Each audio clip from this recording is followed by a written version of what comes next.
Hey everyone, welcome back to Susan's Sunday Spotlight number 5. This week's game is going to be a little bit different.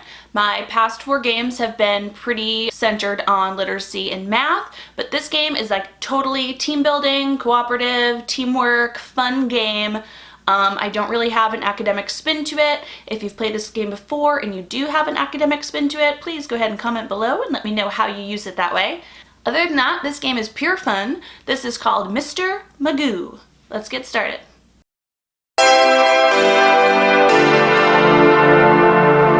Okay, so when playing Mr. Magoo, I like to play this game at a few different times throughout the year. I definitely like to play it at the beginning of the year when students are kind of getting to know each other and we're working on communication.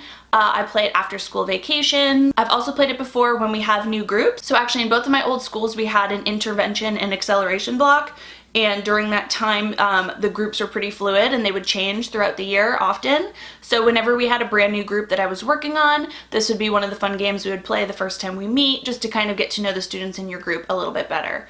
Also, this game is such a huge hit that they love to play during indoor recess and other times like that. So this is how you play. What you're going to do is you're going to pair up the students in your class. So each student has a pair, and one of the students is Mr. or Mrs. Magoo. And Mr. Magoo is blind. So whoever decides to be Mr. or Mrs. Magoo is going to stand in front, and their eyes are going to be closed. The other student's going to stand behind them with their hands on their shoulders. And very lightly on their shoulders, I explained. So you're not like grabbing them, your hands are barely laying flat on their shoulders. And what you're going to do is the teacher's going to set the timer for 1 minute, and students have to guide Mr. or Mrs. Magoo around the classroom without running into any other students or anything in the classroom. And if they can do that, they win the game. If they happen to bump into anything throughout the way, they have to sit down and we see what teammates are left. I've played this game in a really, really tiny classroom, and I've also played it in a big classroom, and it still tends to be a little bit difficult. So the student behind Mr. or Mrs. Magoo, the one guiding them, can only guide them with light taps either on their right or left shoulder based on where they want to go. They're not allowed to say anything. So again, if the student's about to run into someone, they're going to give them a light tap on the right, and they'll turn right, on the left, etc. And they'll go back and forth. And I'm kind of walking around the whole time just to make sure that if students are bumping into things, they go ahead and sit down.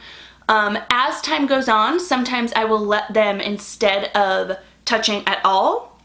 This is always how I start it because it's a little bit easier, and actually I don't know if it's easier. But I don't know, I always start this way. I think this is the way I learned it, with their hands just on their shoulders. But other times I've also let them walk really close behind them, and they have to whisper. They have to whisper left, right.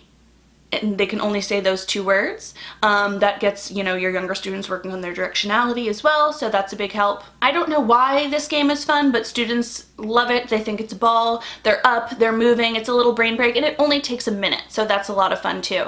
Once the timer goes off, you see who's left, you give them a nice cheer, maybe a sticker, whatever they want for a little prize, and they go ahead and switch partners. So the person guiding then becomes Mr. or Mrs. Magoo. So yeah, have you ever played this game in your classroom? If you have, leave me a comment below, I'd love to know. This wasn't one that I've heard about very often, unlike the other games that I've talked about so far on Susan's Sunday Spotlight. So yeah, like I said, this is just a fun, simple one. There's no academic involvement in it, but it's just a fun way to get students up, get them giggling a little bit and having fun. If you like this video, please go ahead and give me a thumbs up and make sure you subscribe. If you also hit that bell, you will get notified to your inbox every week that I upload a video. You can count on me every single week in 2019 for a brand new game to take and use in your classroom right away. If you happen to use any of these games in your classroom, either this one or any of the weeks before, and you share it on Instagram, please go ahead and tag me at susanjonesteaching. I would love to see it. You can also use the hashtag SusanSundaySpotlight. I think it'd be a fun way to kind of share all these games with teachers all over the country, all over the world, and just get them using them in their classroom. See you next week. Bye. I don't think I breathe. Bye.